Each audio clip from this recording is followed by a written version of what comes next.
What's up guys, CyberHoudini here and welcome back to your daily dose of game, and it's a brand new week. New games are coming. It's gonna be one for the record books. Oh baby, we're kicking off Resident Evil Village today. We've got Mass Effect Legendary Edition. The trilogy is back. That's coming out on Friday. It's the 10th of May. We're feeling it. Feeling good, getting that kind of summer vibe, and it looks like things are prepping up nicely for E3 next month as well. We're less than a month away from that. That is Christmas for gamers for sure. I hope you're all doing well. I hope you had a lovely weekend. Welcome on in, make yourself comfortable. We're gonna kick off things with a little bit of Bethesda news. Starfield, their brand new IP, is supposed to be coming this year. Will this happen? Will this check out? We saw a tiny little tease from them. They had a small logo reveal, and then they also there was also some leaks. They've been secretly going around doing a lot of surveys, you know, sending people emails and surveys about the possibility of the building mechanics that we know from Fallout 4, how people felt about them, and would they like them in this game. Now that Xbox has basically bought, you know, ZeniMax and Bethesda, pretty much all this stuff is up in the air. Whether is it going to come to other platforms? We know it's probably going to come to PC, definitely Game Pass, but the real question on everybody's lips is, will these games come to PlayStation? I think it'd be foolish of them not to do that. You know, at the end of the day, it is the competitor, but we're talking about billions of dollars, you know.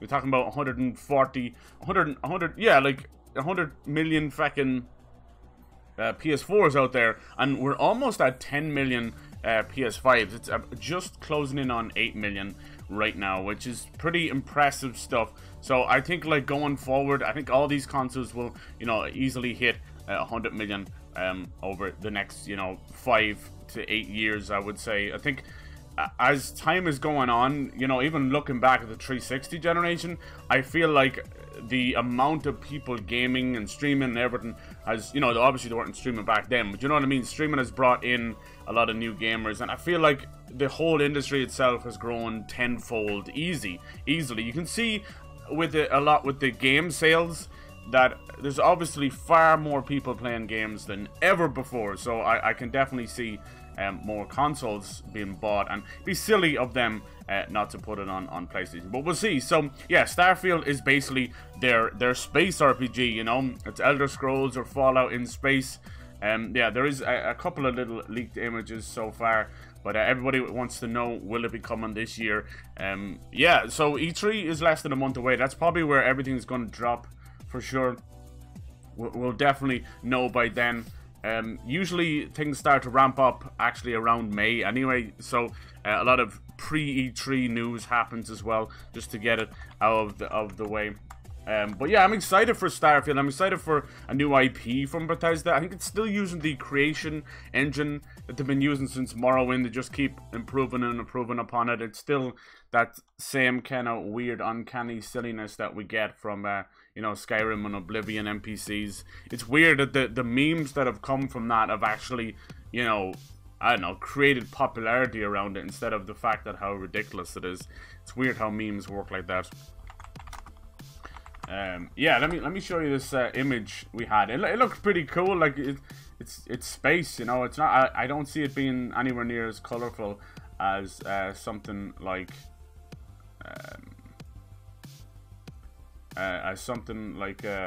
Outer Worlds. You know, I'm just trying to see what's the best way of capturing this image. Yeah, we'll just load it up here. So yeah, me personally, I think there's a very good chance that Starfield will come this year, just with everything that's going on. Also, there has been a lot of like what would you call them? Ad times, ad slots, bought up by Xbox for 2021. So usually they don't do that kind of stuff, and the same with copyrighting that. They usually don't copyright these things unless they have a reason to use them. Let's see if I can find. Damn it, the one article I choose doesn't have the image I'm looking for. Yeah, it's interesting times. Like Bethesda are also hiring like crazy right now. They've also opened other studios. There's rumors of them hiring for the next Fallout. You know, will it be Fallout 5 or what? How's it going? Hello, okay. Sorry I missed your message, dude. Hope everything is well. Hope you're doing good. We're just talking about Starfield. I don't know if you're a fan of Bethesda games.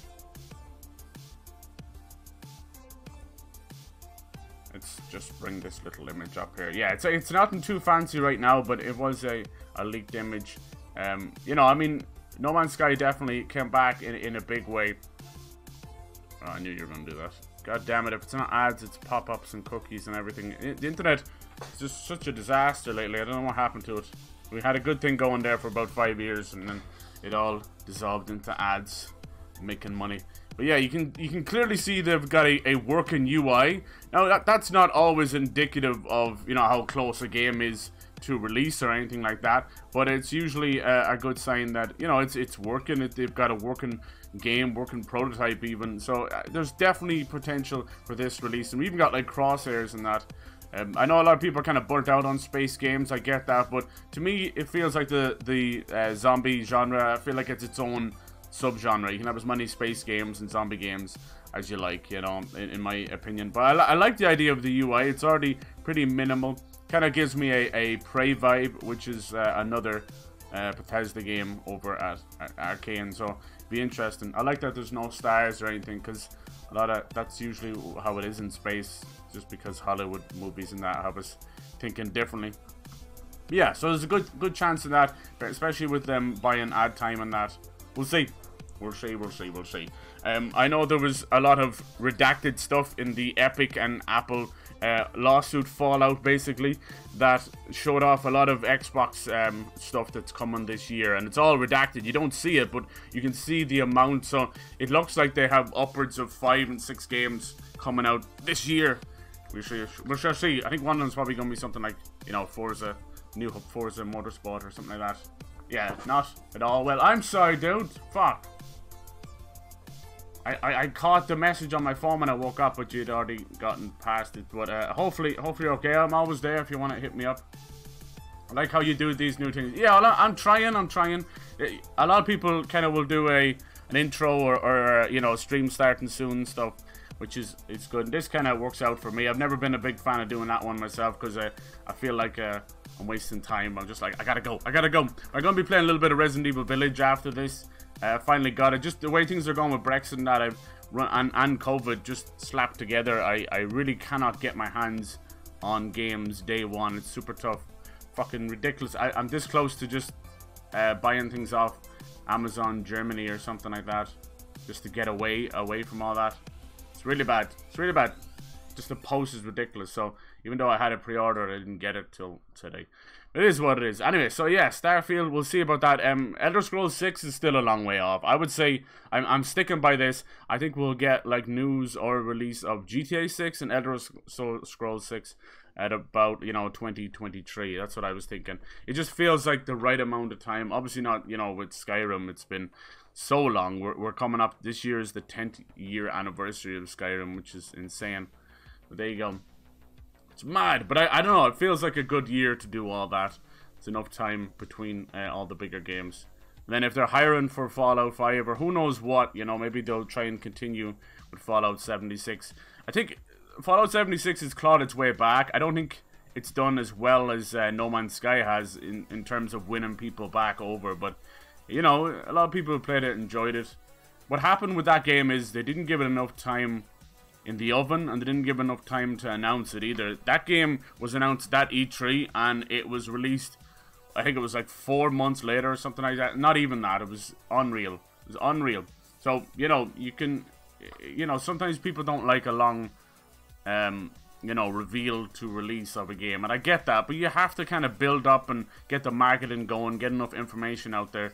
And then you've got the far side of it where, you know, the Sega Saturn was announced that E3 back in the day and released the same day, and it was a horrible idea. So, yeah, it's super tough to get it right. I do like when games come out, like, you know, announced in summer, you know, in June, and come out in November. I like that. But it all comes down to how well you market it. And if a bad game is going to be released, it's, you know, it's a bad game for life kind of thing. You can make it better, but you'll never get past that first initial, like, kick in the nuts. Oh, my nuts! Alright, so, yeah, today we've got, it's a lot of smaller build-up of news But still some nice news as well. Hell yeah. So a nice little piece coming out of the Coalition, who are the Gears of War developer. They basically stated that they are moving over to Unreal Engine 5. Now, the bigger news surrounding this is that they've also said in a very small little paragraph that they're not ready to announce anything yet. So we knew that, you know, obviously they're working on Gears of War 6 or Gears 6, whatever they call it now. But this looks like this is probably going to hold them back at least another year. This year is definitely the year of Halo Infinite and other games like that. So it's okay for Gears to take a little more time. And it has been highly rumored that the Coalition are also working on a Mandalorian game. A Star Wars Mandalorian game. We'll see about that. It'll be pretty cool. You know, it's about time. These guys are very, very talented. And I feel kind of bad that they're stuck with Gears. Because the Gears universe is, you know, it's fantastic. It's still got a rabid fan base. Like, these people eat up the multiplayer to this day. And that's great. And maybe the multiplayer is something that needs to live on. But maybe after Gears 6, it's time to let them work on their own thing. Because when they were first, you know, revealed, the Coalition, they revealed this awesome Splinter Cell style game. It was called Heist instead of Shanghai, but it showed this very Tom Clancy inspired. It showed this guy breaking into a huge skyscraper. He had this cool gadgets and everything. It looked really cool. So I like the idea of that. And obviously they had an idea. I hate when you get these kind of technical demos that are, you know, really fleshed out and sometimes look better than most games that gets released and nothing ever comes of them. So I hate that, you know. I don't mind if they're put on the back burner, but in a world where we desperately need a new Splinter Cell or Deus Ex, they're both gone to sleep right now. I would love to see this Shanghai happen. And what they've done with the new Gears series, I mean, people are kind of mixed on it. It's definitely gone more in a Uncharted direction. I feel like they're pushing story first. I feel like they could do a good job with Mandalorian. You know, they're definitely one of the better shooter guys out there for sure. Can't stick around for too long. No worries, dude. You know how I've been trying to do that kind of. If I'm later, then I can pop in and say hello. Just the way it goes when we stream at the same time.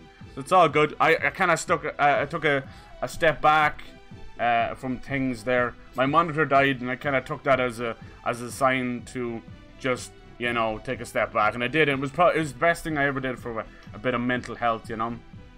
I was able to just kind of relax. I ended up just playing a couple of games, but just not focusing every ounce of my evening on streaming and thinking about this kind of stuff.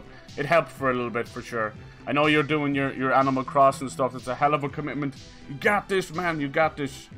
I want to get a near replicant shortly enough. I think all of our stores are opening up, so hell yeah. I think I have like 400 or 500 euro worth of games built up. I'm like, yep, just dump them out. I want to get Returnal as well. I'm hearing mixed things on Returnal, but that's all good. It's nice to test something out on the new consoles, because there's not a whole lot. Alright, on to the next piece of news. We have more awesome news about The Witcher 3's new next-gen console upgrade. Super excited for this. It should be coming sometime this summer. Sumo Digital, oh, actually, it's not Sumo Digital. Sorry, I always get these two companies mixed up. It's Saber Interactive. They worked on the Switch version, which Digital Foundry called a work of magic. Just getting The Witcher 3 to work on the Switch was absolute, yeah, magic. And I can't wait to see what they can do. And apparently, they're also working on something really cool. They're going to use some of the fan-made mods to help with the next-gen upgrades, you know? And that's really cool. I hope, obviously, the mods get compensated properly and they're given credit where credit is due. But it's about high time that developers start doing this. I wish like From Software and Bethesda and a number of devs would start using you know, fan-made mods, because there's incredible little programmers out there and they're doing God's work. Some games, especially on Steam in particular, barely run without some of these mods and fan patches. So yeah, how cool would it be? You know, it might cut down on studio you know, spending and time spent, for sure. There's so much crunching going on that maybe, you know, help, you know, getting these kind of fan mods and basically treat them like freelancers, you know, or even if you're lucky enough, maybe they'll hire you. But I think that's super cool. That's super cool. Why not use, you know, the fans fans can be quite toxic, but you'll never find more die-hard, passionate people than fans in the gaming industry. So why not use that passion? They'll make your game look better than ever. Dynamite, how's it going, dude? Hope you're doing good. Yeah, I'm doing great. How was your weekend? How was everybody's weekend? Appreciate you guys coming in. So yeah, I'm super excited for this. I haven't touched The Witcher 3 in a few years. It's still my game of the generation, and I've been waiting for this. Thank you for that host, dude. I've been waiting for this upgrade. This is gonna be amazing. Like, playing Assassin's Creed Valhalla, super beautiful game for sure. But I just don't think it quite hits the mark that The Witcher 3 does. Like, I think they went for the realism a bit too much. It was so weird because Assassin's Creed Odyssey leans heavily into Greek mythology. You know, you're fighting Medusa and all these crazy bosses, you know. For Valhalla to just kind of go, yeah, it's Norse. But yeah, it was a great game. We platinumed it back on Thursday. It was really cool. We ended up doing like a 10-hour stream. Definitely kicked my ass, but it was so worth it. We got to put. It's a great game, absolutely. Just far too big for its own good. You can say the same about The Witcher, but I feel like it doesn't waste your time. The Witcher 3 is pretty special. Hell yeah. Even like after a while you start fighting monsters that are of similar name, just a different skin on them, but it's still pretty cool. But so yeah, I'll be excited for that. Hell yeah. Good for them. I hope that really works out and it's not just a rumor. I hope they do end up using you know, fan mods and that and giving them the right credit, of course. I wish Saber Interactive the best of luck. If they're able to put it on the Switch, I can only imagine what magic they can work. Alright, cool. Next piece of news, a little bit sad for anyone looking for a next-gen console. Sony themselves have come out and said that supply restraints are probably going to continue into the new year. This is something I've been talking about over the last little while. Unfortunately, it's one of those kind of bad pieces of news that you have to deliver. But, you know, if you think about the logistics of it, it's pretty obvious what's going on. So they're basically making as many of these consoles as they can, which comes in at around 1 million a month, maybe more, depending. Probably less with COVID, you know. So, and every single console is being sold as fast as it can. They still have 8 million PS5s out there, even if you can't find one. But, you know, there's demand for at least probably 50 million, you know. I would say there's just so many, and you've got like these kind of reselling and websites and scalpers really just ruining any, you know, randomer's chance of getting one. Like there's a reselling website called StockX, and they're pretty. It's basically like a little stock market mixed with it's kind of like an eBay without eBay. But apparently they have come out and said that they have sold upwards of 130,000 PS5s, and I'll tell you. So the PS5's now just been out a little over 6 months. And yeah, to sell 7.8 million in 6 months, that's what I'm trying, you know, that's what I'm trying to say. They really are out there, and I still see people picking them up, so just be vigilant. There's no rush, of course, you know, but the way I see it, you know, COVID's kind of easing up now, and, you know, by the time things start to get back to full 100% production, we're going to be moving into the Christmas month, the Christmas, you know, time, and obviously Black Friday as well at the end of November. So, you know, that's going to be horrendously hard to get any of those consoles. So your time to get one, I feel, would be, you know, now in October, and then, you know, after that, things won't probably go back to normal till fucking March, I'd say. But there you go. So it is just a horrible. There's not a whole lot of games to play, so I mean, you're all good. Like I said, this can be a blessing in disguise, and let that library build up. Hey Barney, how's it going, dude? Yeah, how was your weekend, lads? How I playing any games today? We're gonna be doing a little bit of Resident Evil Village after this. I'm excited. It's time to see the Dommy Mommy herself. Hell yeah. So yeah, I still see people picking them up. Some people have just walked into Target and Best Buy at like 6 in the morning on the way to work. Walked in, put their hands on one and walked straight back out. No bullshit, no pre-order, no nothing. So it is what it is, you know, first come, first serve. But I urge you all not to go the scalping way. Do not give these people money, because you're just validating what they'll do, and they'll just do the same thing again with the PS5 Slim, the PS5 Pro, whatever, you know, Yeezys to iPhones, whatever. You don't want to further that venture, because it's horrendous, you know, especially with botting as well. Like I said, I never feel bad if it's someone, you know, selling 1 or 2 of them and you're trying to make like a quick buck. That's cool. But some of these motherfuckers have thousands of them. Thousands. It's silly. So silly. And hopefully going forward we can put an end to this stuff. There's already been talks of countries shutting it down by making botting illegal and that. And so hopefully. Anyway, so some good news for the Battlefield fans out there. I told you guys that the leaks were coming in hard and fast, and it looks like we should be getting a trailer for Battlefield 6 this week. I believe it's just going to be called Battlefield. It's going to be in Modern Warfare. They're bringing back like Levolution, and yeah, they're going all out. I think this may be the year for Battlefield. Call of Duty is going to suffer, I think. But most people just fall back on zombies like they usually do. Yeah, Battlefield. There's already talks of a couple of bands who have done music for Apex Legends and Battlefield before. You know, probably just, you know, in-house for EA. And they've said that a couple of their new tracks are dropping this week with trailers. So that's Battlefield 6 for you, know. And the audio for some of the trailers already leaked as well. So yeah, I don't have any of it here, but it's time. It is coming. They probably wanted to wait till E3, but a lot of these bigger companies, especially like Activision and EA, they like to get their, you know, their moment in the sun, so they tend to go a little bit earlier with their reveals. Just walked into Target, picked up PS5. Yeah, well, exactly, without paying. Totally. I mean, this is GTA in real world, right? That's what all these lawyers and fucking idiots think is going on in the world. Yeah, we just play a video game and go out and shoot people. That's how violence, that's how mental illness works. Yeah! Fucking idiots, man. Good. How can you not, like, get those kind of people who are spreading misinformation like that and sue them, you know? That's what I would do. Or get them, like, thrown out of the bar so they can never practice law again. That's what I would do. Fuck those people. There's one guy who's been cramming it down GTA's throat since, I think, GTA 3 came out.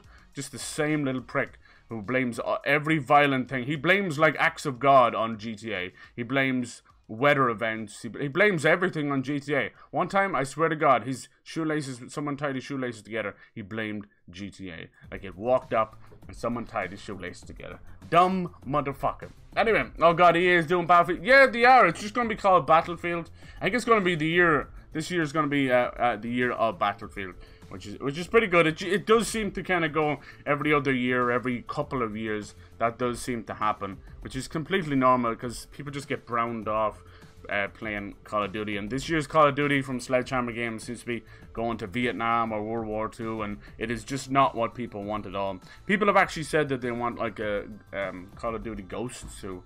But apparently one of the voice actors of Ghost himself said some heinous shit and he got cancelled and now he's got sacked.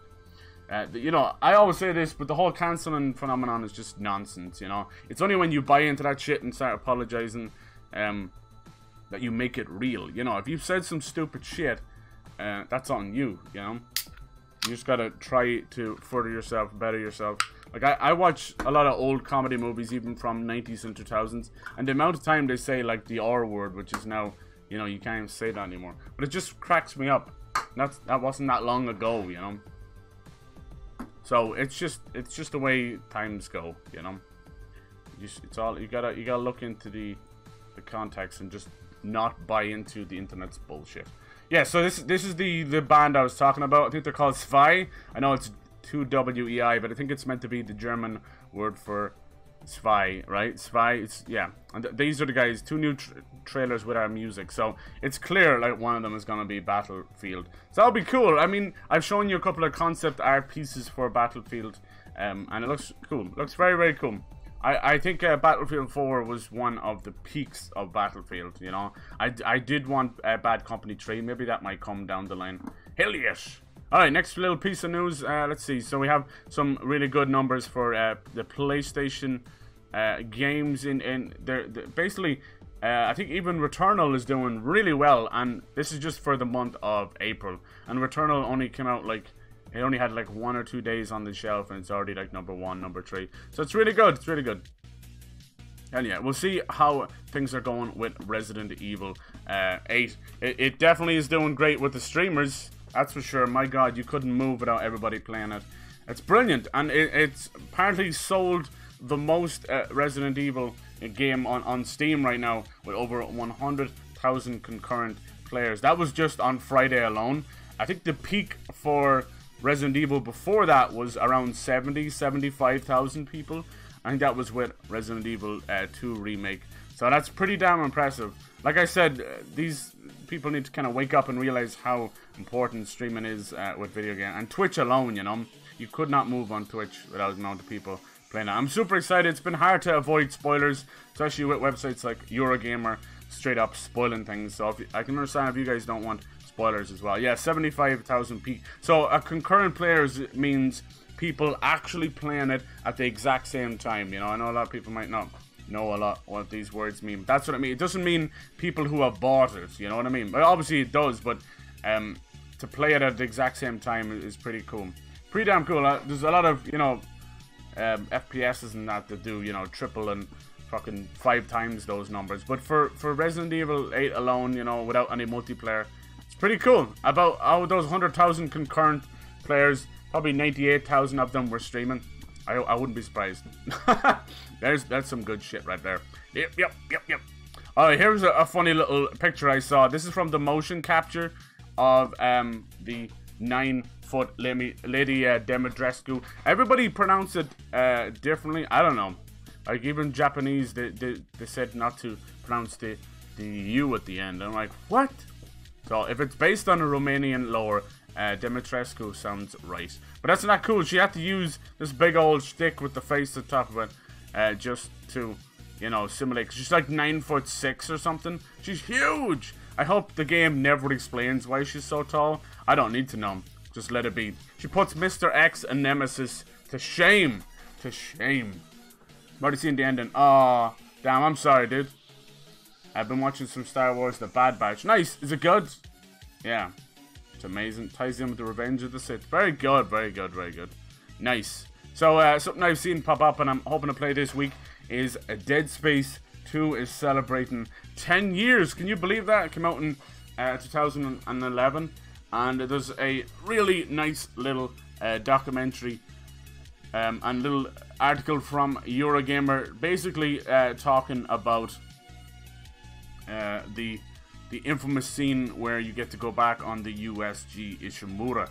Dead Space 2 was pretty damn cool. It had the same effect for me as Mass Effect 2, where it was like, holy fuck. It was when EA kind of took over, went full on action, and they were better than most blockbuster movies at the time. So yeah, I'll be playing Dead Space 2 sometime this week, all going well, as a homage. I'll try and play it in one sitting. Be pretty cool. But yeah, if you want to go look at that, go over to Eurogamer. And there's a great interview about, you know, going back. Like a lot of people would have said, geez, they went back so quick, you know, to the Ishimura just after the first game. But it was perfect. And considering what happened with Dead Space 3, it was for all the better. For all the better. It was truly a creepy moment. I remember you were so paranoid when you were inside that ship, you know, and it's just quiet. It's like a ghost ship for sure. I love it, love it. Great games, great series. Bring it back, EA. You've done Mass Effect Legendary Edition. Give us Dead Space Trilogy. Do it! Do it. Hell yeah. Alright, cool. Nice little thing I seen pop up. There's going to be 2 new colors announced for the DualSense, which is the PS5 controller. It's a pretty fine controller. I've been using it a lot lately. I think the battery is still far too small because they've actually added more lights to the fucking thing and only improved the battery, I think, like 50% over the PS4. But it's a great little controller, and yeah, it's nice. What do you guys think of that red and black? It's pretty nice. I've seen people do mock-ups of like black on black, and that's nice too as well. I kind of like it. The black area is kind of like an insert, or if that makes sense. So it kind of dips down. It's unusual. It's a great little console. But yeah, I think that red one might just be concept art as well. It's all good. It's all good. But yeah, nice to see they're finally putting out some different controller colors. But you know, the running joke still is, I'd like a console to play it on, motherfucker. But there you go. There you go. Need to start. Yeah, Dead Space 2 is special, dude. Very special. Very special. Alright, on to the last little piece of news. I have so much news today, but we'll try and split it up a little bit. Especially with game trailers, which never get old. For the last piece of news, just a small little change in things over at Ubisoft. They're now going to label all their games as Ubisoft Originals. It's kind of following in line with what EA are doing with EA Originals. I just hope that this means that Ubisoft will start publishing smaller style games. Because as much as we shit on EA, the EA Originals program has been very good. We've got games like A Way Out and It Takes Two, Sea of Solitude. both Unravel games, you know, so it's a way for them to get published by a big publisher without having to deal with all that bullshit, you know. And this is important because indie developers are just trying to survive out there. It's pretty tough to publish things on your own. A lot of the time it's the marketing that's the toughest part. Yeah, so that's cool. Let's hope for more of that. I think it's their way of putting out more mobile games as well, because they have plans for a Division mobile game. We'll see. I just want another Rayman game, for God's sake, and Beyond Good Even 2. Some more Splinter Cell, Prince of Persia, just everything. Thank you, Ubisoft. Thank you. Thank you. Hey, Evil Assassin, how's it going, dude? You start there. That reminds me of something else, but I won't say what it is. Oh. Yeah, there was a movie called The Bad Batch, and that's why that show keeps making me think of that. It's completely different. I think it was about a post-apocalyptic, like scavengers or something, surviving in Australia. Bad Batch. Alright. I can't remember. It's been a minute. It's actually like a pseudo-gory horror. Hell yeah. Have you, any of you guys played Resident Evil 8 yet? Resident Evil Village? We are about to get things started. Let's do it. I think the hardest part of these Resident Evil games lately have been the brightness. Not the game itself. Getting the brightness right.